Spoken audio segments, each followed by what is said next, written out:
veered hard, because across town the foreign courier, spooked by the delay, changed plans, triggering a contingency that Marcus alone had the human intelligence to defuse. And as minutes bled away, Priya's calls finally reached a regional FBI supervisor who recognized Marcus's codename and went pale, and he called the police chief directly. Skipping layers that normally bristled at being skipped, and the chief, a politician in uniform who prided himself on optics, listened, swore, and ordered. An immediate halt. But bureaucracy is a slow animal, and the order had to travel back down through radios and hallways. And in the interview room, Officer Hargreave sat across from Marcus, flipping a notepad, asking questions that felt increasingly inadequate, because Marcus answered them too well, because he asked for a lawyer in a way that wasn't hostile but precise, because when Hargreave tried a pressure tactic, Marcus named it and explained why it wouldn't work, and doubt bloomed into unease. And then the fingerprint result finally popped, and Alvarez stared at the screen, read the words "Federal clearance verified," and for a split second considered pretending she hadn't seen it, because this would be a mess, because someone would be embarrassed, because headlines would not be kind. But she exhaled and did what integrity demands, and she walked briskly to the interview room, just as the door burst open from the other side, because the police chief himself arrived with two suited men, and a woman who radiated authority, and the room fell silent, and the chief said, "Uncuff him," and Officer Hargreave froze, because this was not how nights went, and Marcus stood slowly as cuffs were removed, blood rushing back into his wrists, and the woman stepped forward, flashed credentials so fast they were a blur, and said, "Special Agent Reed, we're sorry." And in that moment, the second twist detonated, because Marcus didn't accept the apology. He looked past them at the clock and said, "You just burned an asset." And the room seemed to tilt, because the cost of those 7 minutes was not embarrassment but national security. And phones rang, and radios crackled, and the police chief's face drained of color as he realized this story would not end with a quiet release, and Marcus demanded a vehicle and a clear route.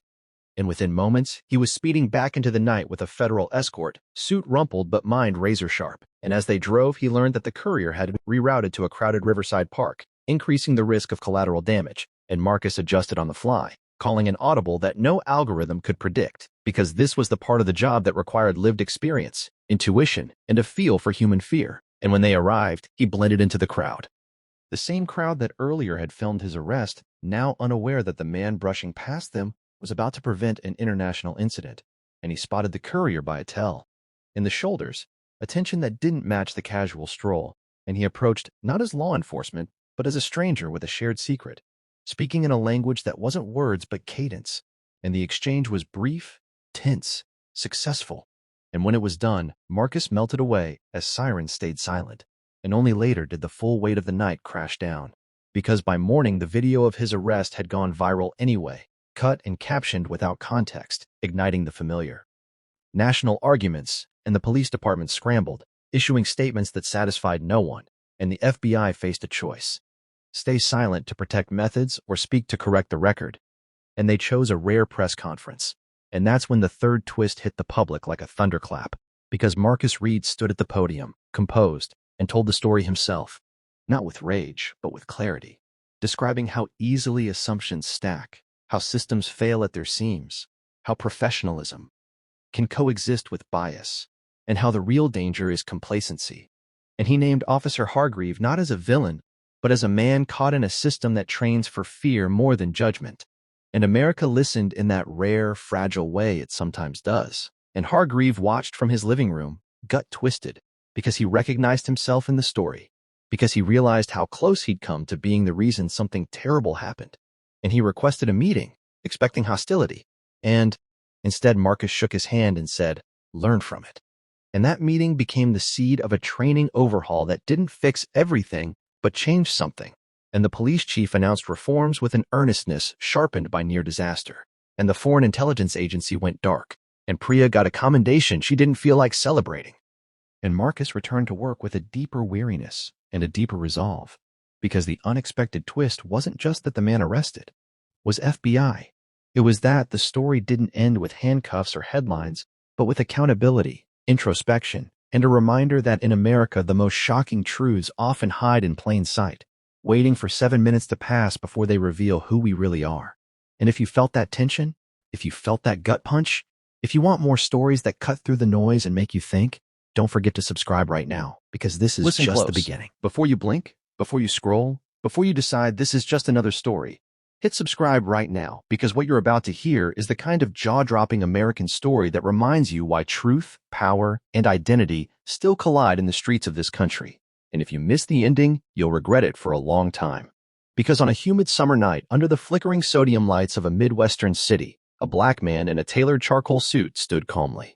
Beside his midnight blue sedan with his hands visible, his heart steady but alert, as 3 local police cruisers boxed him in, red and blue lights ricocheting off storefront windows and puddles in the cracked asphalt, and no one on that block. Not the officers gripping their holsters, not the growing crowd filming on their phones, not even the man himself.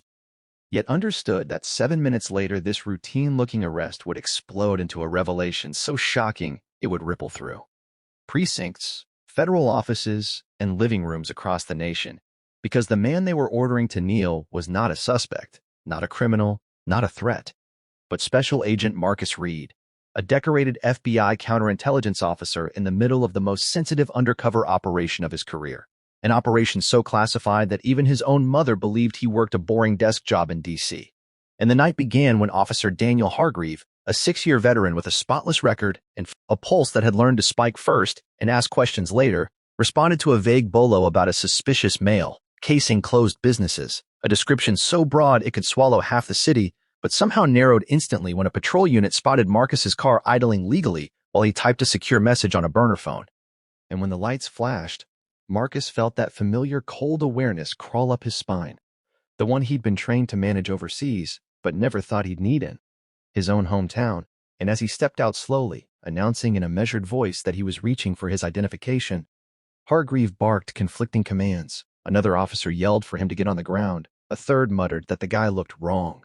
And the crowd began to swell, because crowds always do, feeding on tension like oxygen on fire. And Marcus complied because compliance had kept him alive before, even as his mind raced through protocol. Do not reveal cover unless life threatening. Do not escalate. Protect the operation at all costs.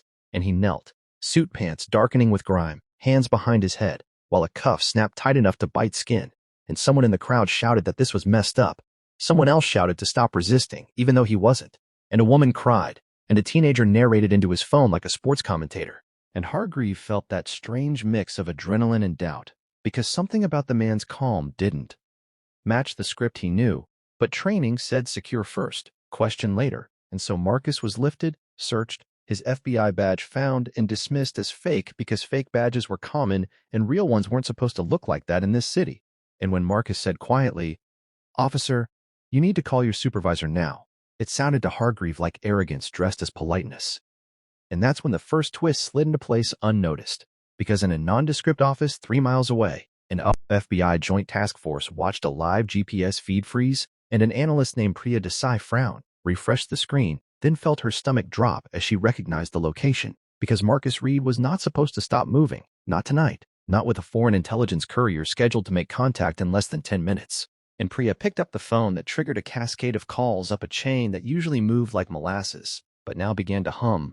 While back on the street, Marcus was placed in the back of a cruiser, the door slamming with a finality that echoed too loud, and he took a slow breath, counting, grounding himself, because panic would only make things worse.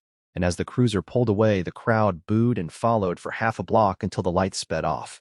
And Officer Hargreave felt a flicker of relief because the situation was contained, except it wasn't, because at the station, the desk sergeant, a woman named Alvarez with 25 years on the job and instincts honed sharper than any manual, took one look at Marcus's posture, his speech, the way he corrected a procedural misstep without condescension, and felt the hairs on her arms lift, and she ordered a fingerprint scan despite protests, and the system lagged because it always lagged.